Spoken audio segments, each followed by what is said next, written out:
Buenas tardes y gracias por su presencia. Se dice que in medio consistit virtus.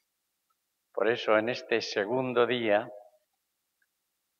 después de la inauguración del cursillo que hizo ayer el señor arzobispo don Carlos Osoro, hoy le toca hablar a don Manuel Aróstegui, eminente catedrático de la Universidad Eclesiástica de San Dámaso, gran profesor, sobre todo mejor persona, sobrino del cardenal Suquía, que eso también le da un marchamo importante. Y ya conocido porque ha participado en algún otro cursillo de liturgia, siempre con una generosidad y una disponibilidad que es admirable. Como es un hombre que tiene mucho corazón, aparte de que tiene más fe que corazón, o no sé, o igual corazón que fe, hoy nos va a hablar de la Eucaristía, corazón de la Iglesia.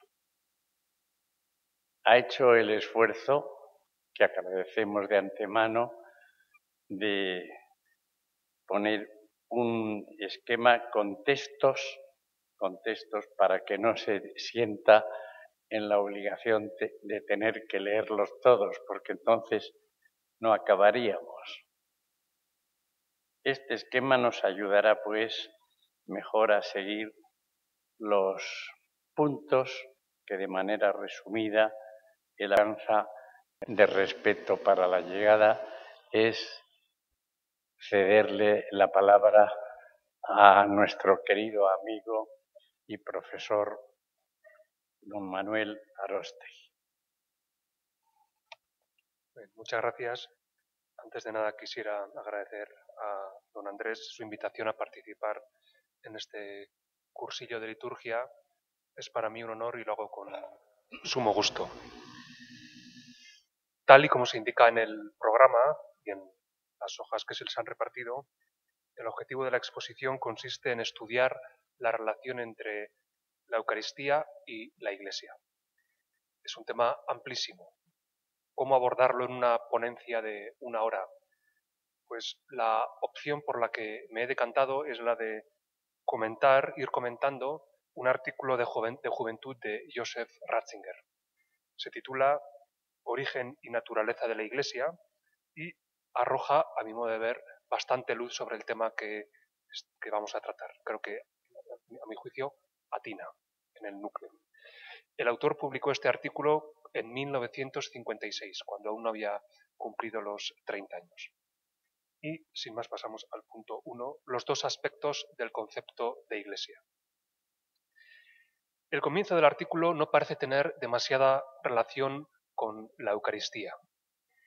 Empieza describiendo la evolución que ha seguido la eclesiología en las edades moderna y contemporánea. El punto de partida de este recorrido es San Roberto Bellarmino, que entre 1586 y 1593 publicó la obra que tienen ahí en primer lugar, que son las disputaciones sobre las controversias de la fe cristiana contra los herejes de este tiempo. En esta obra, San Roberto no trata de todo el dogma, sino, como su mismo título da a entender, tan solo de aquellos puntos de la fe católica discutidos por los que él llama los herejes de este tiempo, que son, por supuesto, los protestantes. Lutero había publicado en 1520 un tratado titulado Del papado de Roma contra el famosísimo romanista de Leipzig. Y en esa obra dice Lutero lo siguiente, lo tienen en el texto. Creo en el Espíritu Santo, una comunión de los santos. Está comentando el credo apostólico. Esta comunidad o congregación significa la de todos los que viven en recta fe, esperanza y caridad. Eso es la Iglesia. La comunión de los santos es eso, la congregación de los que viven en la recta fe, la esperanza y la caridad. Por tanto, que la esencia, vida y naturaleza de la cristiandad no es una congregación corporal, dice Lutero, sino una congregación de los corazones en una fe, como dice Pablo en Efesios 4. Y poco después añade, la comunión con la Iglesia visible no es garantía de comunión con la invisible. Dicho con otras palabras, a la Iglesia visible, dice Lutero, y es algo que todos comprobamos cotidianamente, pertenecen muchos que en el fondo no son cristianos. Son cristianos exteriormente, pero no son cristianos de corazón. O sea, en realidad no pertenecen a la auténtica Iglesia. Así pues, Lutero distingue muy netamente entre la Iglesia invisible y la visible. La invisible es obra de Dios. La visible, en cambio, es un producto de los hombres y tiene el valor sobrenatural de las obras humanas, que para Lutero no es mucho, es nulo. Pues bien, Roberto Bellarmino, en su obra, no pretende exponer toda la doctrina católica sobre la Iglesia, sino que más bien lo que busca es dar respuesta a este planteamiento que acabamos de presentar. Y por eso se va a centrar sobre todo en la Iglesia visible. Va a mostrar que también ella, es obra de Jesucristo. Los números 1 y 2 de la obra que tienen ahí referida, de las disputaciones, van a ser el modelo con el cual se va a explicar el tratado de Eclesia, el tratado sobre la Iglesia, en adelante. De modo que a partir de entonces, cuando en los seminarios, en las facultades de teología católicas, se explica lo que es la Iglesia, se explica la eclesiología, el centro de atención va a estar puesto en la dimensión visible de la Iglesia, para afirmarla frente a los protestantes. Ratzinger describe este hecho en los términos siguientes. Dice, así se comprende que contra la nueva doctrina de una invisibilidad esencial de la Iglesia, la de Lutero, se recalcara sobre todo el lado visible de la misma, por el que se legitimaba también en el orden visible como la verdadera Iglesia de Jesucristo.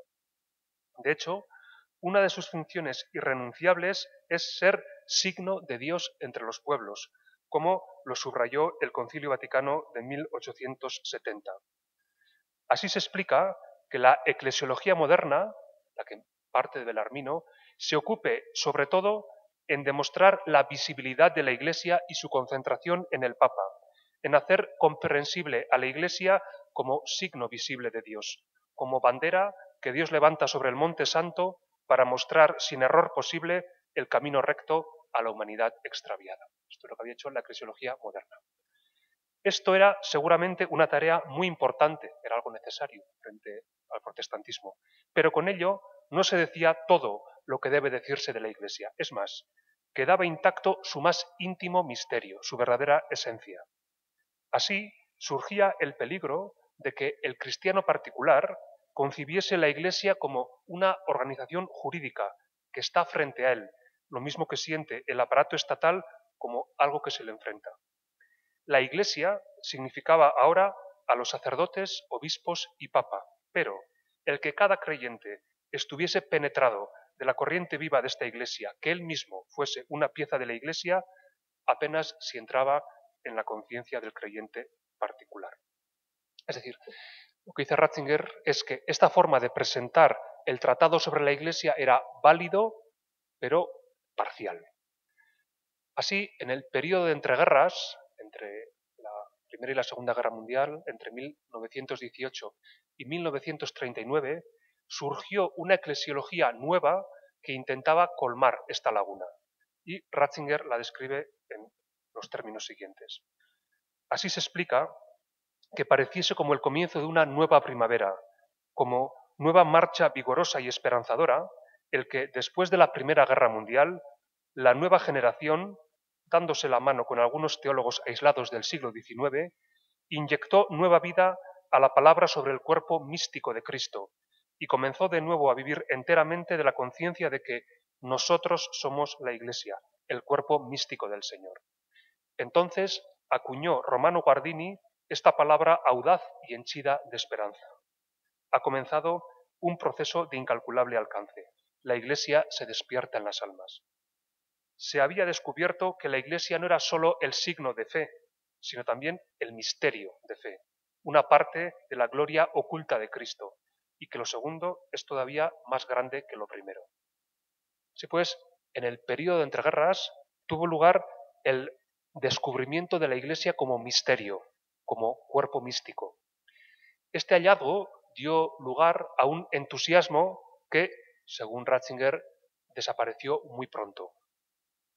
Después de la Segunda Guerra Mundial no volvió a despertarse esta pasión. En su lugar aparecieron y arraigaron el escepticismo, la resignación y la crítica. Criticar a la Iglesia pareció entonces francamente de buen tono entre los cristianos, que de pronto prefirieron entender la Iglesia como autoridad y organización, a la que podía echársele la culpa de los propios fallos. ¿Cómo se explica este hecho? ¿Cómo se explica este desencanto? Según Ratzinger, se debe a que el renacimiento eclesiológico del período de entreguerras, el movimiento de Romano Guardini, Gertrude von Lefort y tantos otros, no terminó de satisfacer, no cumplió las expectativas puestas en él. En esta situación de desencanto se le planteó a la eclesiología una nueva tarea. Era menester contemplar de nuevo el lado interno y externo de la Iglesia. En el primer entusiasmo del redescubrimiento de la realidad del cuerpo de Cristo, los teólogos apenas se habían preguntado por su unidad. Es decir, la eclesiología de entreguerras no supo integrar adecuadamente la dimensión visible de la Iglesia. No fue capaz de articular de forma satisfactoria los aspectos interno y externo. Con lo cual, había en eclesiología dos tratados yuxtapuestos y paralelos. Por de pronto se erigía simplemente la nueva doctrina dogmática acerca del misterio de la Iglesia junto al viejo tratado apologético del de Eclesia. Es decir, estaba por un lado el tratado que es el heredero de la eclesiología apologética clásica, la que parte de Belarmino y que se ocupa de lo visible de la Iglesia. Y se denominaba a menudo eclesiología fundamental o también eclesiología fundacional. ¿Por qué? Porque examinaba si los distintos elementos que integran la Iglesia visible han sido fundados o no por Jesucristo. Por ejemplo, el papado ha sido instituido por Jesucristo o vino después. Y el episcopado o el presbiterado, el orden, fue instituido por Jesucristo o vino después. Esto es lo que se estudia en la eclesiología fundacional. Yuxtapuesto a este tratado está el segundo, que se ocupa de la Iglesia como misterio. Y según Ratzinger, faltaba una articulación adecuada, lo cual entrañaba sus peligros, dice. Pero así surgía el peligro de una fatal doble vía, de una división de la Iglesia en Iglesia del derecho e Iglesia de la caridad, según una famosa consigna que procedía en último término de Rudolf Sohm. Rudolf Sohm, nacido en 1841 y muerto en 1917, fue uno de los grandes juristas alemanes de su tiempo. Fue catedrático de Derecho Eclesiástico de la Facultad de Derecho de la Universidad de Leipzig. Y en una de sus obras más conocidas, Rudolf Sohm afirmaba: la esencia de la Iglesia es espiritual. La esencia del derecho es terrenal. La esencia del derecho canónico está en contradicción con la esencia de la Iglesia, decía Rudolf Sohm. Ratzinger cree que para dar respuesta adecuada a esta tesis es necesario que la eclesiología acierte a articular las dos dimensiones de la Iglesia, la visible y la invisible. Hay que mostrar cómo se unen. ¿Cómo hacerlo? Según Ratzinger, volviendo a la teología de los padres de la Iglesia. Según Ratzinger, en los padres de la Iglesia tenemos la respuesta a esta dificultad. En la eclesiología de los padres se articulan de forma adecuada, satisfactoria, estas dos dimensiones. Con lo cual, el artículo entra ya en el tema que nos ocupa. Pasamos al punto 2, el pecado del primer Adán. Los antiguos, los padres, contemplaban a Cristo a la luz de Adán. Sobre el primer hombre, dice Ratzinger lo siguiente. Aquí se designa a Cristo como primer padre, al aparecer como nuevo Adán o como descendencia única de Abraham. Para entenderlo conviene recordar brevemente el concepto judío del primer padre, tal como lo han elaborado Johannes Pedersen y Henry Wheeler Robinson. Para el pensamiento judío, el primer padre no es un hombre como otro, no es uno más en una larga serie, sino que constituye la unidad interna de todos, los lleva a todos dentro de sí. Es francamente algo así como un ser colectivo. Es decir, para los judíos, Adán no era un hombre como los demás, era más bien un ser colectivo, es decir, como un cuerpo cuyos miembros eran los distintos individuos de la especie humana. Se trata del llamado mito del Urmensch, u hombre primordial, que es un mito que está presente en múltiples culturas. Es un motivo que, como han mostrado los dos autores mencionados aquí, Pedersen, el británico Robinson y el danés Pedersen, se encuentra también en el antiguo Israel. Este mito del hombre de Adán como el hombre primordial perdura hasta el tiempo del rabinato, algunos de cuyos textos describen la idea de una manera un tanto pintoresca. Dicen algunos textos rabínicos que Adán era gigantesco, porque claro, imaginémonos lo que sería un hombre cuyos miembros fueran todos los seres humanos. Según algunos relatos, originalmente era tan enorme que se extendía de punta a punta de la tierra, aunque después del pecado se encogió y pasó a medir tan solo 50 metros de altura. Es la forma que tienen los judíos de expresar esta verdad, que el primer Adán es eso, un ser colectivo. Los griegos lo hubieran dicho conceptualmente. Los judíos lo expresaban no con conceptos, sino con este tipo de imágenes. Como dice Ratzinger, el Antiguo Testamento no conoce al hombre universal abstracto, que es una idea, que para Platón y aun para Aristóteles era también mucho más que una pura idea. Conoce más bien el universal concreto Adán, un hombre en cuya materia corpórea están contenidos todos los hombres. Todos estábamos realmente en Adán. Pero tras el pecado original, Adán se hizo añicos. Aquel cuerpo gigantesco se rompió. Los individuos que hasta entonces habían estado unidos como miembros de un solo cuerpo, se separaron los unos de los otros y empezaron a tener cada cual vida independiente. Esta concepción judía va a ser asumida por los padres de la Iglesia, como ha mostrado brillantemente Henri de Lubac.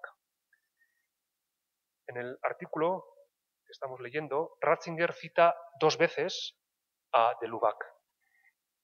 En mi opinión, la presentación que hace de Lubac de la teología eucarística del primer milenio, sobre todo en 2 obras, en Catolicismo y en Corpus Mysticum, está detrás de este artículo de Ratzinger y arroja mucha luz sobre el mismo. Cito un texto de la autobiografía de Ratzinger en el que se habla explícitamente de la influencia que tuvo sobre él Henri de Lubac. Bien, como decía, según de Lubac, el motivo judío del Adán primordial, que tras el pecado se hace añicos, va a ser asumido por los padres de la Iglesia. Dice, en estas condiciones, toda infidelidad a la imagen divina que el hombre lleva en sí, toda ruptura con Dios, es al mismo tiempo desgarramiento de la unidad humana. Sin poder destruir la unidad natural del género humano, por manchada que esté, la imagen de Dios permanece indestructible, arruina la unión espiritual, que en los designios del Creador debía ser tanto más íntima cuanto más plenamente realizada la unión sobrenatural del hombre con Dios. Ubi peccata, ibi multitudo. Donde hay pecados, ahí hay multitud. Esta última frase procede de una homilía de Orígenes, del genial alejandrino, es uno de los autores más importantes de la época antigua, vivió en la primera mitad del siglo III, pues en una homilía que pronuncia sobre el profeta Ezequiel, dice lo siguiente Orígenes. Cuando se difunde el pecado y la malicia se extiende más y más, y los pecadores dispersan entre sí pecados, entonces el pecador ya no es uno, sino que en uno hay muchos. Así como al principio, cuando tuvo lugar el inicio del pecado, todavía no había tanta multitud como la hay ahora. Por lo que me parece útil apartándome un poco de la presente palabra, de la homilía que está pronunciando sobre Ezequiel, considerar la naturaleza del pecado y la virtud. Donde hay pecados, ahí hay multitud, hay cismas, hay herejías, hay disensiones. Aquí está sacada la cita de Lubac. Donde hay pecados, ahí hay multitud. En cambio, donde hay virtud, ahí hay singularidad, ahí hay unión, de donde el corazón de todos los creyentes era uno y el alma una. Y para decirlo de forma más clara, el principio de todos los males es la multitud, mientras que el principio de todos los bienes es la reducción de las multitudes a la singularidad. Pues así como el Padre y el Hijo son uno, así quienes tienen un espíritu son reducidos a la unidad. Dice de hecho el Salvador: yo y el Padre somos uno, y Padre Santo, como yo y tú somos uno, que también estos sean uno en nosotros. Y en el apóstol se lee: hasta que lleguemos todos al hombre perfecto y a la medida de la edad de la plenitud, a la unidad de Cristo. Y de nuevo, hasta que lleguemos todos a la unidad del cuerpo y del espíritu de Cristo. Lo cual significa que la virtud de muchos hace uno, y que nos es necesario que seamos uno mediante ella y que huyamos de la multiplicidad. Esta idea de Orígenes tuvo una enorme influencia en la antigüedad, como explica de Lubac. Dice: fiel a esta consideración de Orígenes, Máximo el Confesor considera el pecado original como una separación, una fragmentación. Se podría decir, en el sentido peyorativo de la palabra, una individualización. Mientras que Dios actúa sin cesar en el mundo para hacer que todo concurra a la unidad, la naturaleza única fue rota en 1000 pedazos por este pecado que es la obra del hombre, y la humanidad, que debía constituir un todo armonioso, en donde lo mío y lo tuyo no se hubieran opuesto, se convirtió en una polvareda de individuos con tendencias violentamente discordantes. Y ahora, concluye Máximo, nos desgarramos los unos a los otros como bestias salvajes. Satanás nos ha dispersado, decía por su parte Cirilo de Alejandría, principios del siglo V, para explicar la caída original y la necesidad de un redentor. Y en un curioso pasaje, donde se percibe todavía el eco de un antiguo mito, el mito del hombre primordial, Agustín da simbólicamente una explicación análoga. Después de haber relacionado las 4 letras del nombre de Adán con los 4 puntos cardinales en sus designaciones griegas, añade: Adán mismo está, pues, extendido ahora por toda la haz de la tierra. Concentrado antes en un solo lugar, cayó, y rompiéndose en alguna manera, ha llenado con sus restos el mundo entero. Había aquí una manera de enfocar el mal en su esencia íntima, y es quizá lamentable que la teología posterior no haya sacado más conclusiones de ello. Durante los 13 primeros siglos, cuando un cristiano o un teólogo pensaba en el pecado original, tenía detrás este esquema automáticamente. Pero esta visión, a partir del año 1300 más o menos, se ha perdido. Desde el año 1300 aproximadamente, cuando en teología se estudia el pecado original, se hace desde una perspectiva individual, con lo cual surgen problemas que en la época de los padres no existían. Por ejemplo, la gran cuestión del pecado original. ¿Por qué el pecado de Adán me afecta a mí, que no he tenido parte alguna en él? Y los teólogos pues se ven obligados a excogitar soluciones complicadísimas. Para los padres de la Iglesia era mucho más sencillo. Lo que sucede es que nazco en el seno de una humanidad rota en fragmentos. ¿Qué culpa tiene un niño que nace en una familia rota? Ninguna. Pero vaya si sufre. Él no es culpable de la ruptura familiar, pero de hecho nace en el seno de una familia rota. Eso es el ser humano. El ser humano nace por el pecado de Adán de una familia rota, sin ninguna culpa, pero naces de hecho en una familia rota. En eso consistió el pecado original, en que la humanidad se rompió en pedazos. Prosigue de Lubac. En lugar de buscar, como hoy día se hace casi exclusivamente, en el interior de cada naturaleza individual, cuál es la herida secreta y, por así decir, el desarreglo en los resortes que causa el mal funcionamiento de la máquina, exagerando unos el mal, otros tendiendo a reducirlo, era la constitución misma del individuo en tantos otros centros naturalmente hostiles lo que se miraba entonces de buena gana, no sin duda como el primero o el único fruto del pecado, pero al menos como un segundo fruto igual al primero. Y el desgarramiento interior iba a la par con un desgarramiento social. Por supuesto que el pecado original produce también una ruptura en el interior de cada individuo. Si yo de un cuerpo aíslo un miembro, ¿cómo no se va a resentir el miembro? Si a mí me cortan la mano, mi mano va a aguantar poco tiempo sola, poco a poco se va a ir descomponiendo enseguida. Pues, por supuesto, el hecho de que la unidad del género humano se haya roto también tiene repercusiones sobre cada individuo. Pero lo primero para los padres era lo colectivo, y desde ahí se explicaba lo individual. No se negaba, por supuesto, no se negaban las consecuencias que el pecado original tenía sobre el individuo, pero no eran lo primero. Ciertamente, dice muy bien de Lubac, estas dos explicaciones no tienen nada de contradictorio y se encuentran asociadas más de una vez.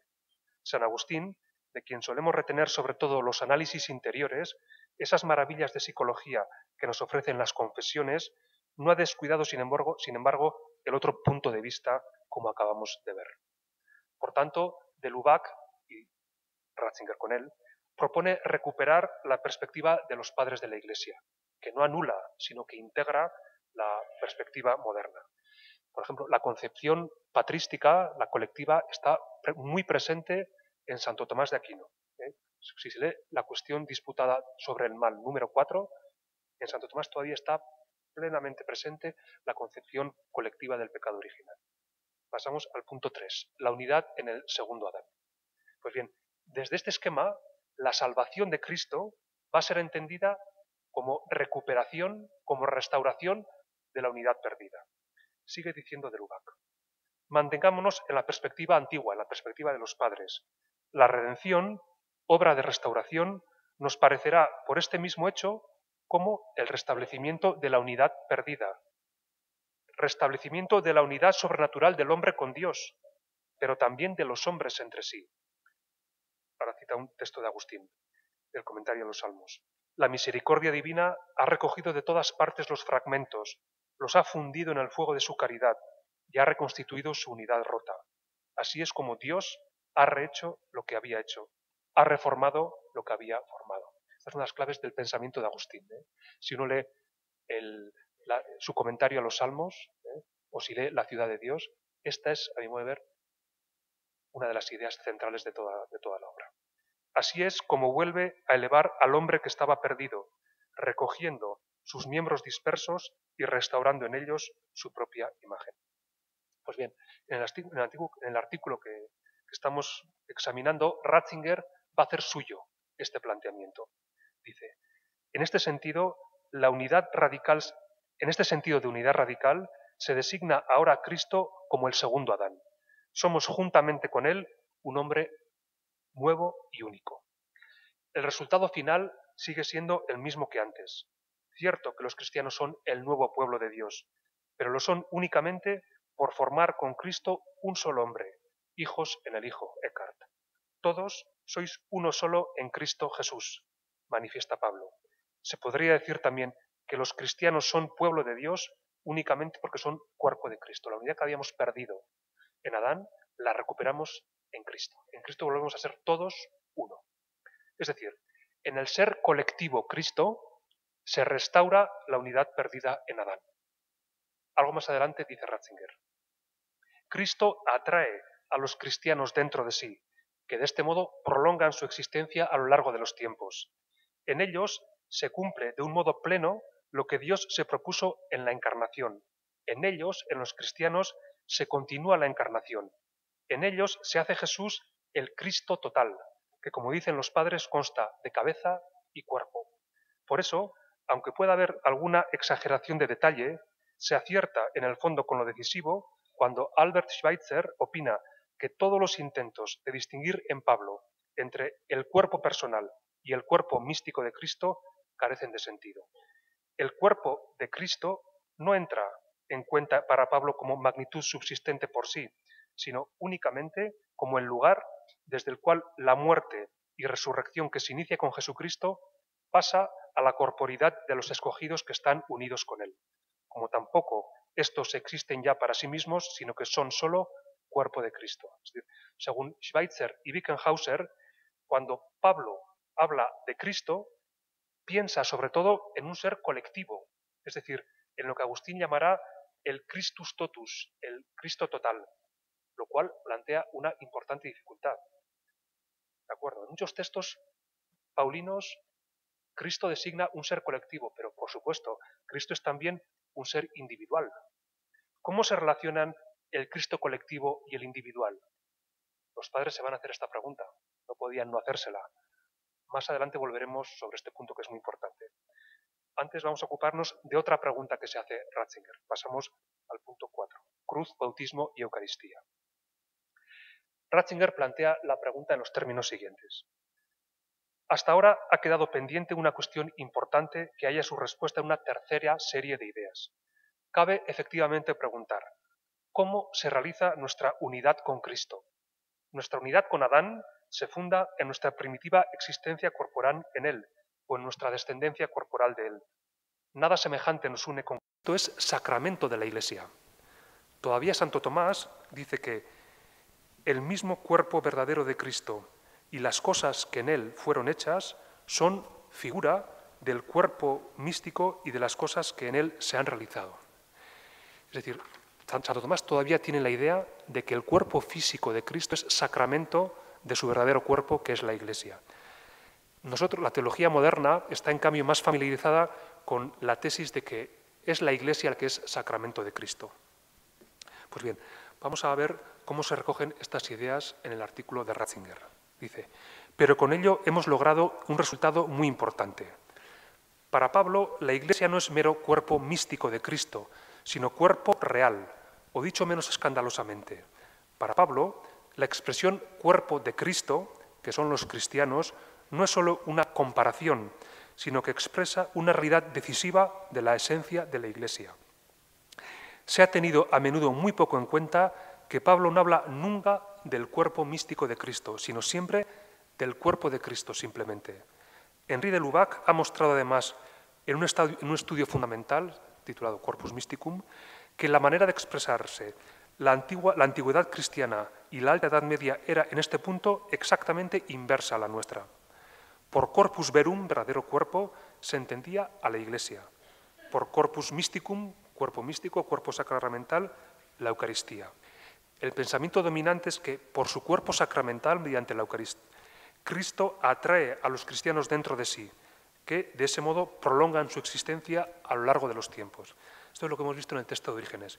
Los cristianos prolongan en el tiempo la crucifixión, sepultura y resurrección de Cristo y en general todos sus misterios. Es decir, la historia de la Iglesia y la historia de cada uno de nosotros es el despliegue en el tiempo de lo que ya ha sucedido concentrado sacramentalmente en Cristo. Por eso, la clave para entender mi vida está en la vida de Cristo. Allí ha sucedido sacramentalmente todo lo que va a suceder en mi existencia. Casi al final del artículo, Ratzinger hace una síntesis magnífica de la forma antigua de entender la relación entre la Eucaristía, Cristo y la Iglesia. Empieza constatando que cuando los padres pensaban en la Iglesia, lo hacían siempre desde Cristo y desde la Eucaristía. Un antiguo no podía entender la Iglesia si no era desde la Eucaristía. Que la relación de la Iglesia como cuerpo de Cristo ocupe en el pensamiento de los padres un puesto dominante, lo ha expuesto sobre todo Mersch con una pléyade de testigos. No, naturalmente, los matices que este concepto recibe en ella son, en cada caso, muy diversos, pero el núcleo de las afirmaciones permanece invariable. Los cristianos aparecen siempre como verdadero cuerpo de Cristo, es decir, como unidos realmente con el Señor. Y en todo caso, la celebración eucarística se entiende como la forma concreta en que se realiza nuestra incorporación a Cristo. El texto da un paso más y prosigue así. Llamemos únicamente la atención sobre una idea que resalta con fuerza especial. La indisoluble unión entre la unidad de todos los cristianos patente en la Eucaristía y la efectiva concordia y caridad en la vida diaria de esos mismos cristianos entre sí. Así, en el enlace inmediato con la afirmación de que por comer este pan no solo tenemos parte en Cristo, sino que nos unimos con Cristo, dice San Juan Crisóstomo, principios del siglo V. ¿Qué es el pan? Cuerpo de Cristo. ¿Qué se hace en aquellos que lo reciben? Cuerpo de Cristo. No muchos cuerpos, sino un solo cuerpo. Si pues todos existimos por lo mismo y todos nos hacemos lo mismo, ¿por qué no mostramos luego también el mismo amor?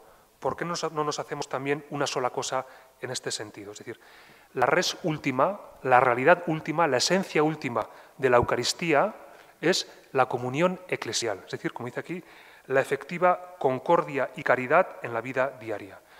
De aquí se derivan importantes consecuencias, dice Ratzinger. Un hecho tan fundamental como el de nuestra unidad real con un cuerpo debe tener también consecuencias reales en nuestra vida diaria. Dicho de otra manera, si la esencia de la Eucaristía es unirnos realmente con Cristo y unos con otros, quiere decir que la Eucaristía no puede ser mero rito y liturgia.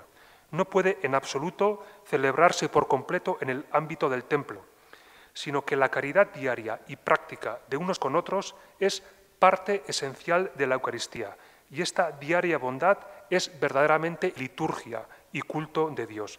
Más aún, solo celebra realmente la Eucaristía quien la completa con el culto diario de la caridad fraterna. La realidad última, la esencia última de la Eucaristía, que es la comunión eclesial, trasciende el ámbito estricto de la celebración ritual. Es decir, la liturgia cristiana, y creo que esta es una de sus especificidades, no se identifica con el rito, sino que va más allá y se realiza en la vida de la Iglesia. Esto, por supuesto, no es antirritualismo, simplemente pone de manifiesto que, como tantas realidades de la fe cristiana, el rito tiene su centro fuera de sí mismo. Cuando se absolutiza y se olvida que remite el rito a algo que está más allá, paradójicamente se desnaturaliza y decae. Se trata de una idea que está muy presente en los padres de la Iglesia. Ratzinger va a citar un texto de Ignacio de Antioquía, año 100 más o menos, y otro de Juan Crisóstomo.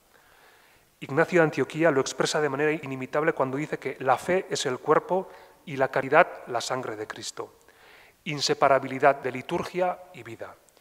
Y una vez más es el Crisóstomo quien se atreve a decir que los pobres son el altar vivo del sacrificio novotestamentario, que se construye con los miembros de Cristo. Este altar, el de los pobres, es más espantoso, es decir, más terrible, se manifiesta más ahí Dios, incluso que el altar de nuestra Iglesia, y desde luego mucho más espantoso que el de la antigua alianza. El altar de aquí, el que está en el templo, es maravilloso por razón de la ofrenda que se pone sobre él, pero el otro, el altar de la limosna, de la caridad, no lo es solo por esto, sino porque se construye con las ofrendas que opera esa santificación. Además, el altar es aquí maravilloso porque, aun siendo por naturaleza de piedra, es santo cuando sostiene el cuerpo de Cristo. Pero aquel altar, los pobres, podríamos decir, o el prójimo en general, es santo porque él mismo es cuerpo de Cristo. Es decir, la liturgia de Cristo se celebra en cierto sentido con mayor realismo en el diario quehacer que en el acto ritual. Por tanto, ¿quién celebra bien la Eucaristía? El que es caritativo en la vida cotidiana. Por supuesto, hay que celebrar bien dentro del templo la Eucaristía. Eso por descontado. Pero el que de verdad celebra bien la Eucaristía es el que luego vive la caridad con los demás en la vida cotidiana. Esa es la esencia última de la Eucaristía. A continuación, Ratzinger señala que en Tomás de Aquino, que sería el confín, después del el confín de esta concepción, quizá el último en que todavía está esta concepción, esta idea sigue muy viva, dice. Tomás de Aquino conservó esta intuición de los padres al decir que el verdadero contenido de la Eucaristía, la res sacramenti, es la sociedad de los santos. O cuando otra vez afirma, en el sacramento del altar se designa una doble realidad, el verdadero cuerpo de Cristo y el cuerpo místico. Para los padres, digámoslo una vez más, la diaria caridad cristiana es de hecho una parte esencial del acto eucarístico, la principal, y en ella empieza por cumplirse el que los cristianos sean cuerpo de Cristo, cosa que tiene en la celebración eucarística su centro determinante y cabalmente por ello también su centro exigente. Pasamos al punto 6, conclusiones. Pues bien, Ratzinger cree que esta forma de entender la relación entre Eucaristía, Cristo e Iglesia, no se puede hablar de uno sin hablar de las otras dos. No se puede hablar de Cristo sin hablar de la Iglesia y de la Eucaristía y viceversa, y lo mismo con las otras dos. Esta forma de entender la relación entre las tres, de esta manera saldríamos del callejón sin salida en el que está la eclesiología moderna y contemporánea. Dice así: demos ahora brevemente una ojeada de conjunto a los diversos elementos reunidos hasta ahora. Partiendo de lo que acabamos de decir, se ve claro que la celebración eucarística da ciertamente a la noción de cuerpo de Cristo su apoyo concreto, salvándola de diluirse espiritualmente al situarla en un orden visible, en una realidad corpórea. Es decir, esta teología antigua, a diferencia de la eclesiología del cuerpo místico del período de entreguerras, está vacunada contra el riesgo de un espiritualismo que no valora como es debido lo corpóreo y lo material, puesto que la Eucaristía es algo concreto, es algo físico. Entonces, con una concepción así, pues los espiritualismos etéreos no tienen mucho lugar, por eso, porque la Eucaristía es algo material, es algo concreto. Prosigue el texto. Pero es igualmente claro que excluye toda fosilización jurídica y ritualística y empuja con poderosa energía al cumplimiento interior y personal del ser cristiano. Pero esta teología está también vacunada contra la rigidez y la fosilización de la eclesiología, de cierta eclesiología de controversia que se centraba solo en lo visible, como vimos, porque no hay nada más, digo, una eclesiología sí está vacunada contra esta rigidez porque no hay nada más vivo ni más lleno del Espíritu Santo que la Eucaristía. Si tú quieres tener el Espíritu Santo, dice Agustín, únete al cuerpo de Cristo en la Eucaristía. Seguimos leyendo.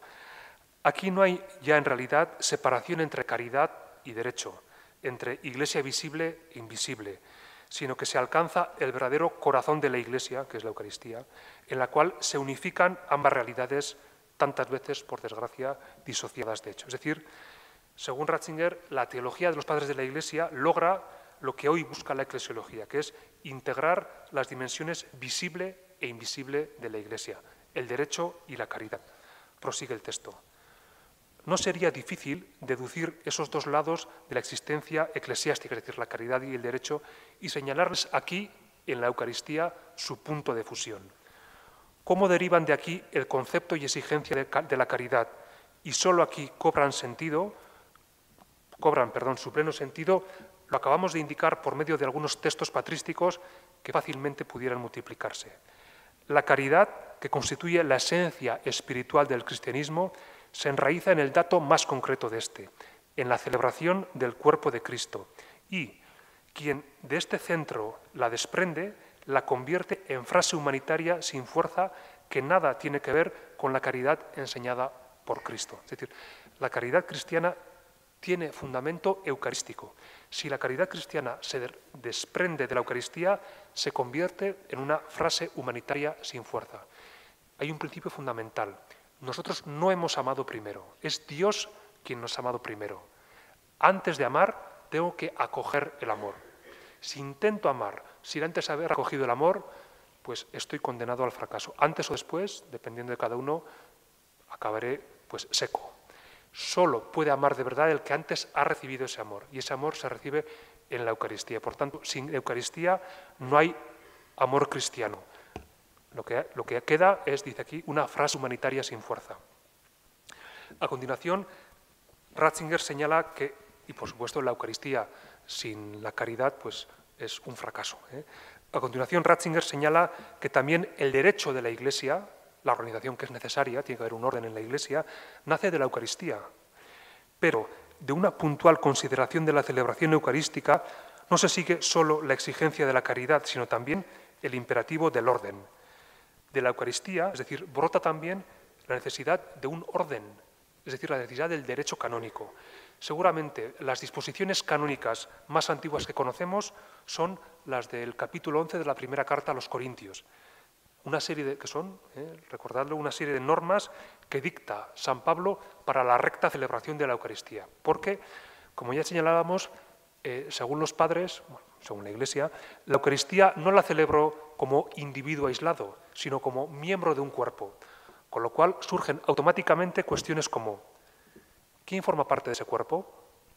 ¿Qué criterios existen para determinar esa pertenencia? ¿Cómo se distribuyen las tareas, las funciones entre los distintos miembros de ese organismo? Mientras no se dé respuesta a esas cuestiones, hasta que no haya criterios para ordenarlas, pues no se podrá celebrar la Eucaristía como es debido. Es precisamente Pablo, en quien no cabe sospechar apetencias jerárquicas, se ha querido y se quiere todavía encontrar en él una iglesia espiritual sin jerarquía, quien al tratar de la celebración eucarística entre los corintios hubo de sentar con todo énfasis el imperativo del orden. Así, una iglesia que se entiende a sí misma por la Eucaristía como cuerpo de Cristo no es solo una iglesia de los que aman, sino que con la misma necesidad una iglesia de orden sagrado, una iglesia ordenada jerárquicamente. Jerarquía significa eso en griego, orden sagrado. Ratzinger termina su artículo mostrando cómo también el primado de Roma, el papado, se explica más que a partir de razones funcionales desde la lógica de la Eucaristía. Y para ello se inspira en los trabajos sobre todo de Ludwig Hertling, desde donde de verdad se entiende la misión del Papa es desde la Eucaristía. Desde luego los padres, la misión del Papa la entendían desde la Eucaristía. No nos entendemos en este punto, que es muy interesante. Y algo análogo se podría decir sobre otros muchos elementos de la estructura visible de la Iglesia. O sea, yo creo que en realidad el episcopado, el presbiterado, otros elementos de la dimensión visible de la Iglesia se entienden solo desde la Eucaristía. Cuando a veces la teología intenta explicarlos de otra manera, a mi modo de ver, pues no puede llegar a donde debería. Bien, creo que esta sería una línea de investigación interesante para la teología, mostrar cómo todos los elementos visibles de la Iglesia nacen de la Eucaristía. Bien, llegados al final de este recorrido, ¿qué conclusiones podríamos extraer?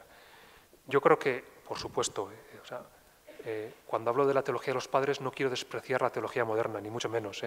La teología moderna ha elaborado categorías, distinciones y precisiones que son irrenunciables, aunque también es verdad que su orientación eminentemente analítica ha hecho a veces que se pierda la visión de conjunto. Pienso que la teología contemporánea, la moderna, tiene ante sí la tarea de recuperar la unidad característica de la teología de los padres, sin renunciar, por supuesto, a sus logros y a sus adquisiciones. Muchas gracias por su atención.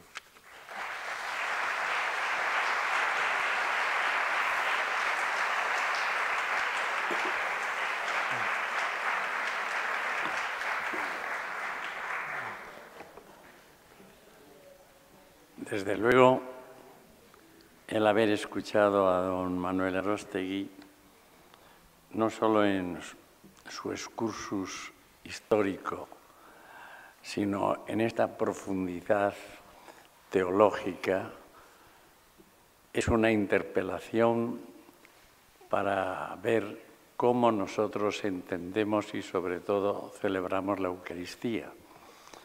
Porque a veces nos podemos quedar en anécdotas o en alusiones puramente prácticas, pero no hay practicidad sin teología, sin llegar al corazón de lo que significa.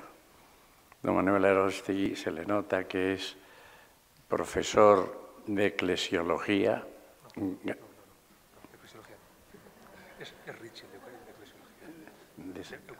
De Eucaristía, perdón, he dicho eclesiología, porque estamos con la Iglesia. Profesor de Eucaristía y es también profesor de padre o especialista en padres.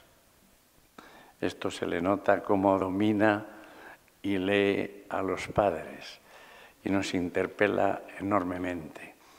Creo que este resumen estupendo que nos ha dado, profundo, volverlo a releer, a meditar, a subrayar algunos aspectos, nos hará mejores celebrantes de la Eucaristía. Le agradecemos vivamente su esfuerzo y este punto medial que decía al principio, enormemente teológico, nos hará entender lo que el Señor nos ha entregado y nos ha mandado hacer en conmemoración suya. Gracias, don Manuel. Muchas gracias.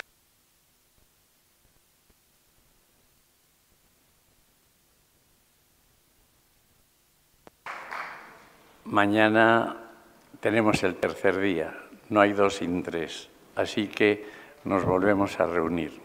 Gracias por su asistencia.